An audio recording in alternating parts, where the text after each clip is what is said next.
Bangabandhu stadium আর রইল না ঢাকায়। বাংলাদেশে মুছে গেল স্মৃতি। নতুন নাম কি হলো জানেন?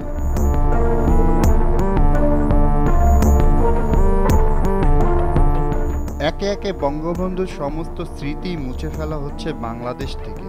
এবার ঢাকার বঙ্গবন্ধু স্টেডিয়ামের নামও বদলে ফেলল মোহাম্মদ ইউনূসের সরকার।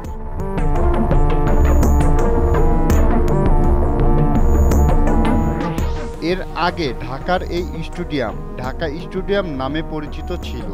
১৯৯৮ সালে আওয়ামী লীগ সরকারের আমলে সেটির নাম পরিবর্তন করে বঙ্গবন্ধু জাতীয় স্টেডিয়াম করা হয়। ১৯৫৪ সালে নির্মিত এই স্টেডিয়াম বাংলাদেশ খেলার জগতের অন্যতম প্রধান কেন্দ্র হিসেবে ব্যবহৃত হয়ে আসছে।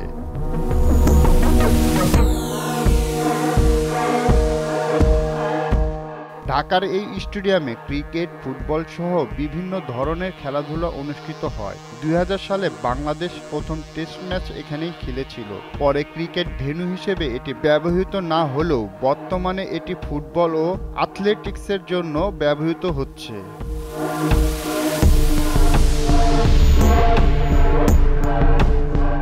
এই স্টেডিয়ামে বাংলাদেশ ক্রিকেট দল প্রথম টেস্ট ম্যাচ খেলেছিল ভারতের বিরুদ্ধে।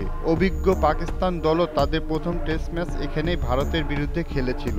২০০৫ সালে ১ মার্চ পর্যন্ত স্টেডিয়ামটি বাংলাদেশের ক্রিকেট দলের নিজস্ব মাঠ হিসেবে ব্যবহৃত হয়। এবার এই স্টেডিয়ামের নাম হলো জাতীয় স্টেডিয়াম ঢাকা, অর্থাৎ বকলমে আগের নামেই ফিরে এলো এই ঐতিহ্যবাহী স্টেডিয়াম।